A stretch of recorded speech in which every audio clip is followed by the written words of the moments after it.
All right, good afternoon, Eric Arnold here, Monday afternoon, September 21st, here in the Sports Barn. Let's recap this weekend, and then we got an MLB pick for you, and the Monday Night Football pick for you. So, I think the recapping is always an important part of, well, honesty for one thing. So if you just stumbled across me and I said, I won 8-1 this weekend, you like, wow, I need to follow this guy. But what did I do in the week leading up to the 8-1? And we're losing, we're losing. So it's also an important part in accountability and also trying to get better. So let's see what happened this weekend. College football was, I think, a break-even day, basically. Our top plays were losers. I'm a little discouraged there. This Coastal Carolina game, I still like Coastal Carolina.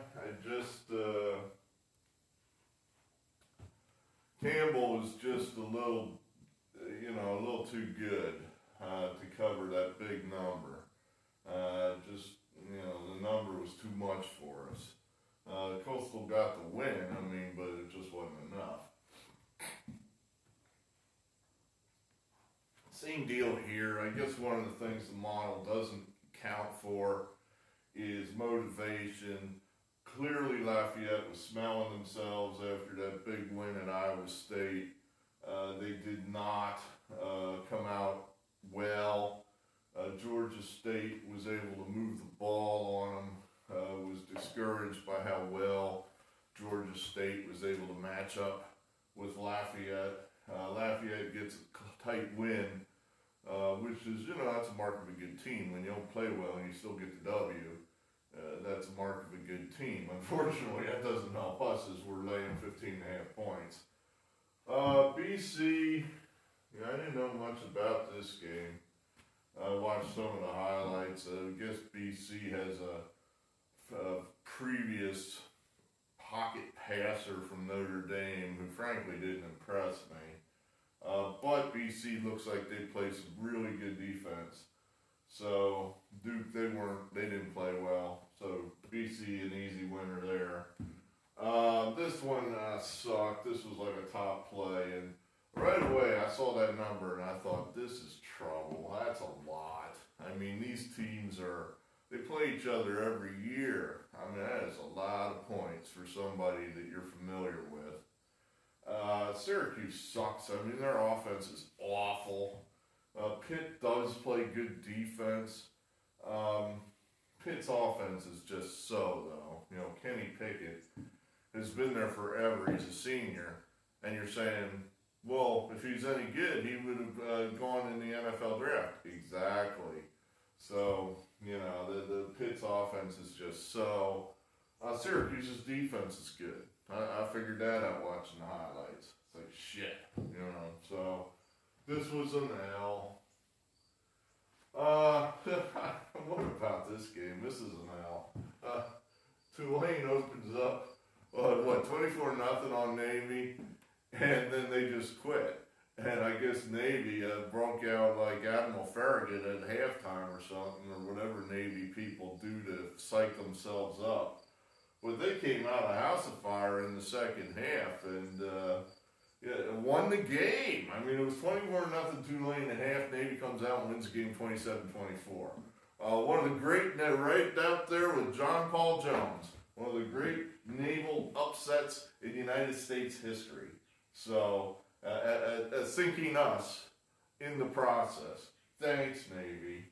So, there you had that.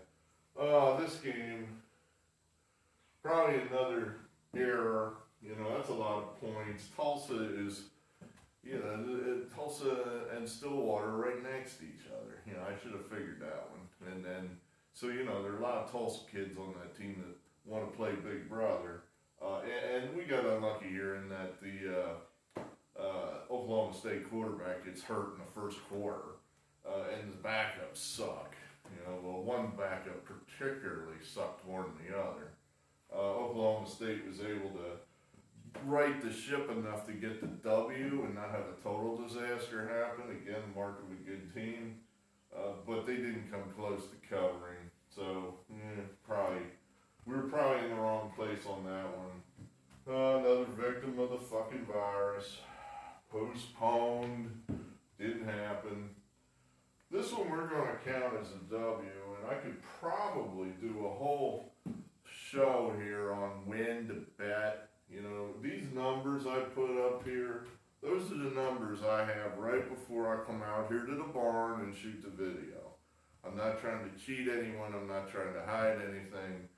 Yeah, that's the number right before I come out here to shoot the video. Then that number, who knows where it might go. You know, especially in football where the number's been on the board all week. You know, it might go up, it might go down, it might go left, it might go right. You know, this number then went from 34 up to like 40, 41 or something. The final score here was 55 to 20. That's why I'm counting that as a W. Now, if you caught it at 40, you lost. Sorry about that. But I'm counting it. You know, here's one where we got a tie, but that number flew up to 9 then later in the week. If you got Abilene Christian later in the week at 9, you're a winner. So I'm counting that one. You can count that one. There was another one here I got screwed on here. This was one. Clemson 45. That number went all the way up to 50, 51, 52. If you caught that at 50 or 52 or 51, you're a winner. So, I mean, this one finished 0 to 49. So, you know, if you got it at 50, you're a winner. I got it at 45. I'm a loser. Generally speaking, I think that playing the favorite, you want to get them early in the week. The underdog, you try to catch them late in the week or closest you can to kickoff. You know, obviously there are exceptions to every rule. You know, you always have that trendy, popular underdog that people like to bet, and sometimes the number moves the opposite of the way it normally does. But generally speaking, see, that's one of the advantages of having a barn. I can spit anywhere or anytime I want. There you have that. All right, where were we? Another top play as a loser.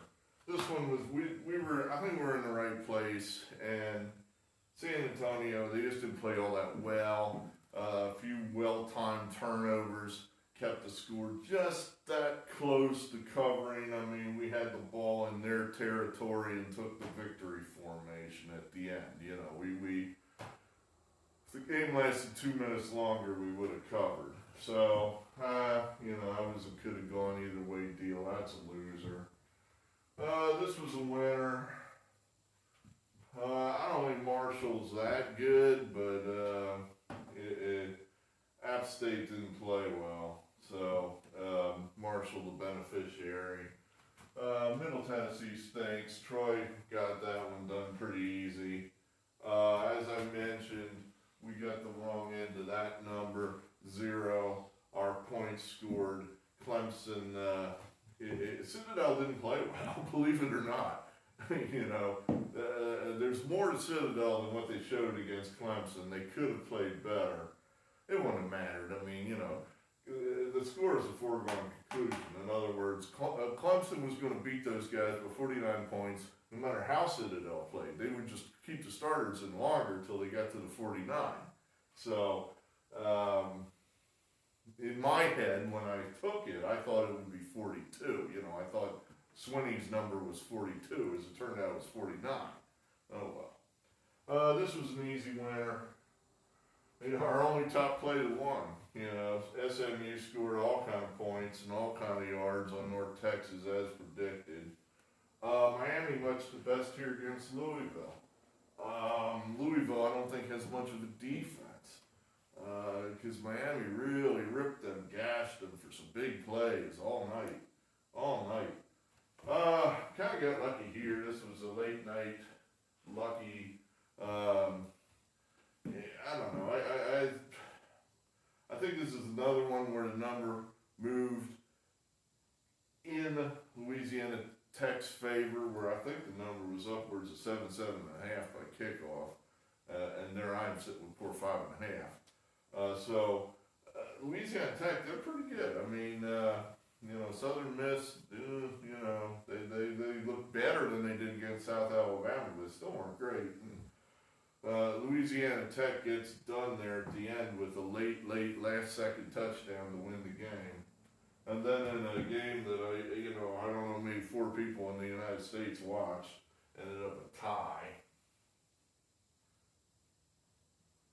I figure if you had Christian, you probably won because that line was at 9 at kickoff, not 4. And these numbers are moving all over the place, and I think it has something to do with the virus. I mean, it just, it's a weird season. You don't know who's played, who hasn't played. You don't have no benchmarks. You have no feel. You might get wind that a whole damn position group ain't going to play for one of the teams because they're contact tracing or some damn thing. Yeah. Anyway, so it was about 500. I finally started putting our record up here. It's all about honesty. It's all about accountability, right? So you can see how shitty we are. I'm still holding out hope that we're going to improve, though. So let's move to Sunday. Let's get that over with. We're right about this. The Rams, much the best over the Eagles. Even Mark is now admitting the Eagles are a bad team and that Carson Wentz is a bad quarterback. And boy, Philadelphia, I tell you what, you lose Mark, it's over, man. I mean, it's just like when you lose Walter Cronkite, the Vietnam War really is unwinnable. And you're saying, what's that? The millennials are going, who's Walter Cronkite? He was a broadcaster for CBS from like the mid-50s to the mid-80s. The Voice of America, something like that. He would come on every night at 6:30 and tell you what to think. And he was all pro-war for the beginning half of the Vietnam War. Then around the Tet Offensive in 1968, Cronkite turned ship and came out and said, we're really not going to win this war.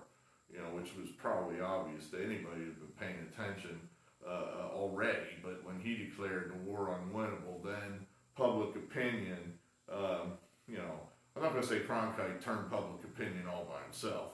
He was just kind of with the big shift there in that 68, 69 era where it's like, you know what? This has been going on a while over there. When's this over? When's enough enough? What are we doing over there again?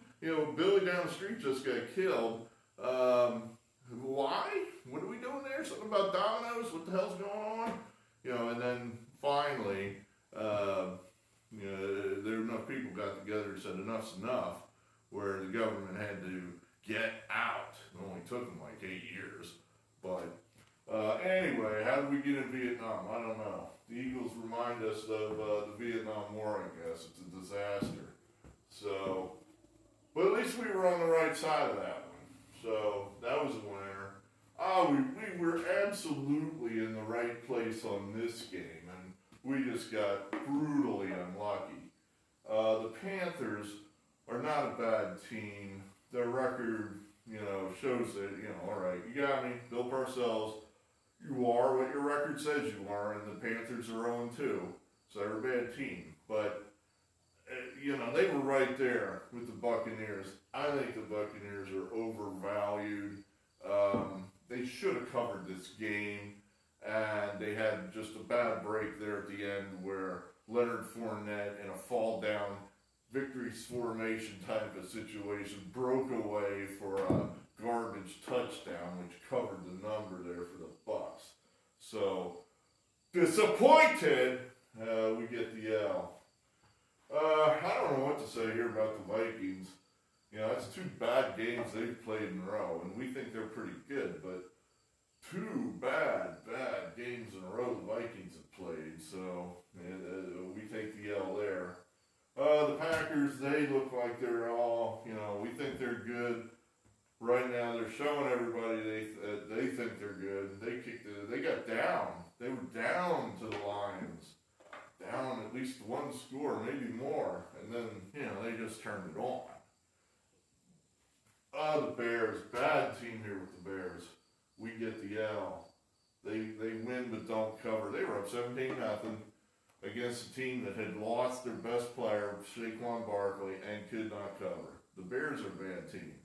I think we could say that. That's a team we should be looking to fade. Not a good team. Mitch Trubisky, not a good quarterback.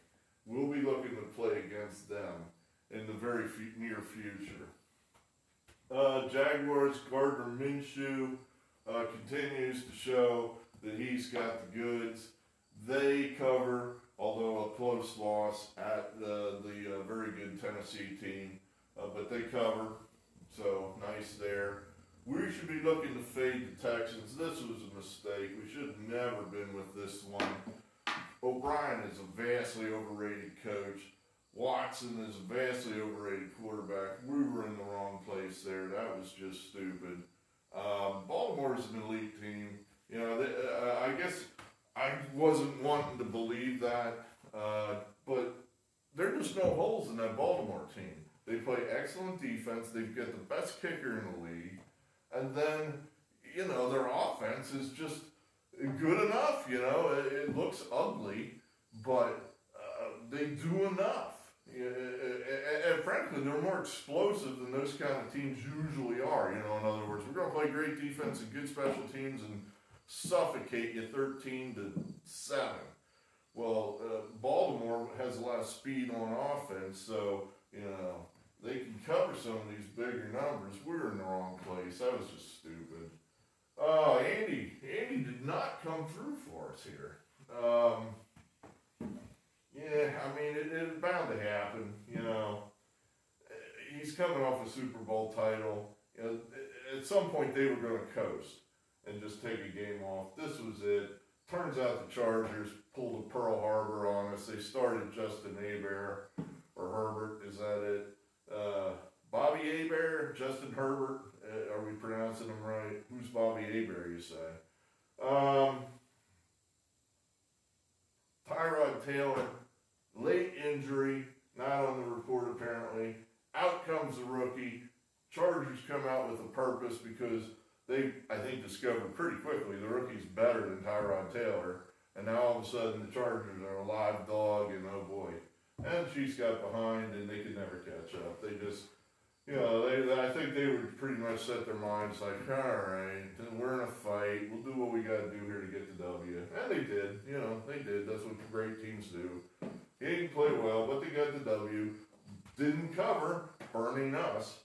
And then we get lucky here at the end with the Seahawks covering that. I was thinking about that game. It really I've been thinking about it all weekend. I watched the highlights. I didn't even watch the game, but I did watch the highlights. And great game. There's Pete Carroll. He's got the game in his grasp. All he needs is one damn yard on 3rd and 1. And he calls a pass way down the field, which goes incomplete. He needed 1 yard. He throws a 40-yard bomb. Pete Carroll, man, I have no idea what goes through that guy's head sometimes. And then the game turns into, of course, as soon as they blew that play, now you got to kick the ball back to Belichick. It's going to turn into a fight. It was. And on the very last play, the Patriots are on the 1 yard line. Last play of the game, there's 2 seconds left on the clock. And Cam Newton gets stoned at the goal line. And I thought, well, I did say Russell Wilson was better than Newton, and Wilson would find a way to get the W. Maybe more accurately, Newton found a way to lose the game. You're on the 1 yard line, Newton. You got to get in there. You got to find a way to get the ball across the line. You can't get submarine there. You can't have one of them big slow line that get to your feet and knock you spinning up in the air. You've got to get in. And he did it. So, any more of these quarterbacks, I think it's basically easy to play quarterback now in the NFL compared to 30 years ago. They don't get hit. They have 10 million rules in their favor. The receivers are not allowed to be interfered with, touched, breathed upon. So they're all running. It's almost like you're just a basketball point guard and you can just like pass the ball. Guys are open. All you gotta do is be accurate. It's like playing a video game, it seems like. It's like watching guys play a video game that everybody knows, like Super Mario Brothers or something. You know none of them are gonna fall into the pit and die. It's just a question of how fast can they get through the screen. You know, it's just little matters of nuance to see how quickly they can get through the screen. There's no way in the world anybody's actually going to fall. You know, if somebody actually does something like throw the ball to the other team, you know, that's unheard of. Nobody throws interceptions anymore. It just isn't done. So, you know, just the little shades of mistake can turn a whole game. Newton missed a throw on 3rd and 4 late in the 4th quarter there, where he's got to flare out for a first down. Guy's wide open. All he's got to do is hit him in stride. He throws it just a little bit behind him, and it blew the play. And then they had to punt and ended up losing. That, as much as anything, cost the Patriots that game. Just little shades of mistake. At any rate. So, what do we got now? Here's baseball game. Maybe we're trying to make a late week push to try to write our baseball record.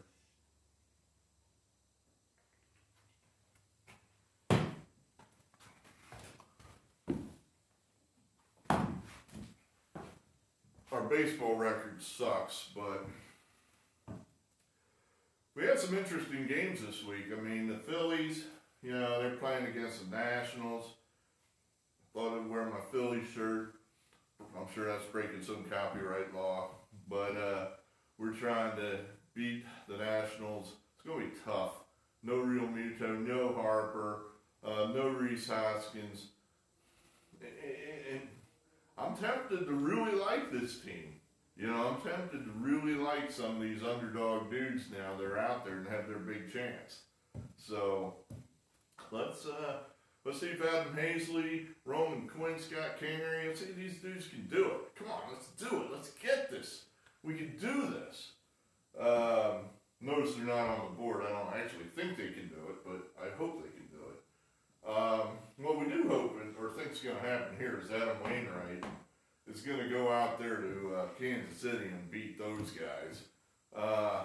The Cardinals need this game. The Royals don't. The Cardinals have some outrageous record in Kansas City. It's like they win every 3 out of 4 games out there on the road in Kansas City. And that's where this game's at. We'll take the run line just to shorten the price up a little bit. But that's a top play. I mean, we like that a lot, so we'll do that.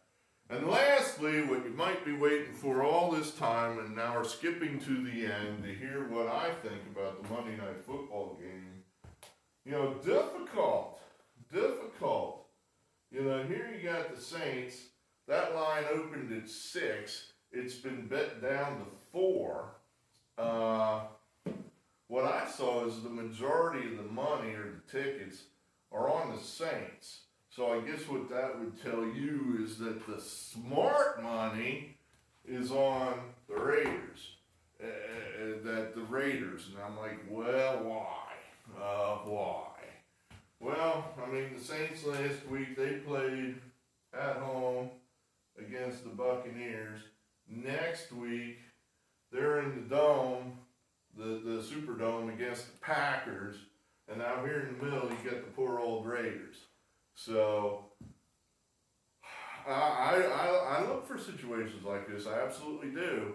And back in the day, you know, I probably would be here all over the Las Vegas Raiders. But, I mean, here you have the Raiders next week. They play at New England. So, you know, you can't really say that, you know, how do you look past the Saints? But they are playing the Patriots next week. I'm just saying. part of the thinking about this sandwich theory here, where you got, I'm an underdog, and the other team's looking past me, and I'm at home, and well, where's the there's no one there. There's no one there. It's an empty goddamn stadium. You know, I don't know you need to make this that complicated. You just got...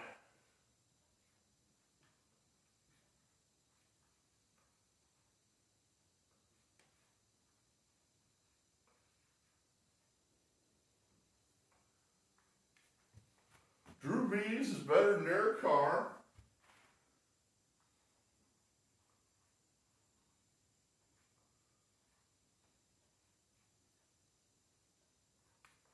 And Sean Payton's better than John Gruden. That's what we think. I mean, I think that's all you need to know. You know, there's not going to be any crowd noise. There's not going to be anything amping up the Raiders and making them more fired up than they would be normally. This is just another game for these guys. It's quiet. There were a ton of points scored this weekend, so 4 isn't that many. I think what you're going to have is the Saints are just going to go out there and in their quiet little perfect condition dome that they're used to playing in, they're just going to execute. Yeah, just like that. It's just like it's going to be like Super Mario Brothers, watching the Saints just go through the screen. And that's it. They're going to score a shitload of points. The Raiders will score slightly less points, but certainly it won't be within 4. And you just take the Saints. I don't think that much of it. I'm only going to put 1 star on it because I am a little worried about they're going to be looking across. They're either going to be smelling themselves because they beat the Bucs, or they're going to be looking ahead to the Packers. But I just think they're better. They're just better. They're better than the Raiders. This is a premium team, the Saints. A premium team. And I think you're looking to stick your face in the fan if you play the Raiders here. So that's what we think. All right, that's all we got. This video's probably run long. It is what it is. What time is it? I don't know. What day is it? It's Monday, the Monday Night Football, the 21st of September. Thanks for being here. We appreciate all our subscribers. Anybody that views the videos, we appreciate it. We're going to get these football records straight. We're going to start turning some winners out, by God, because I can say that, because, you know, no one's holding a gun to my head, so I can do whatever I want. Thanks from all of us to all of you. Good luck, good Monday Night Football, and good evening.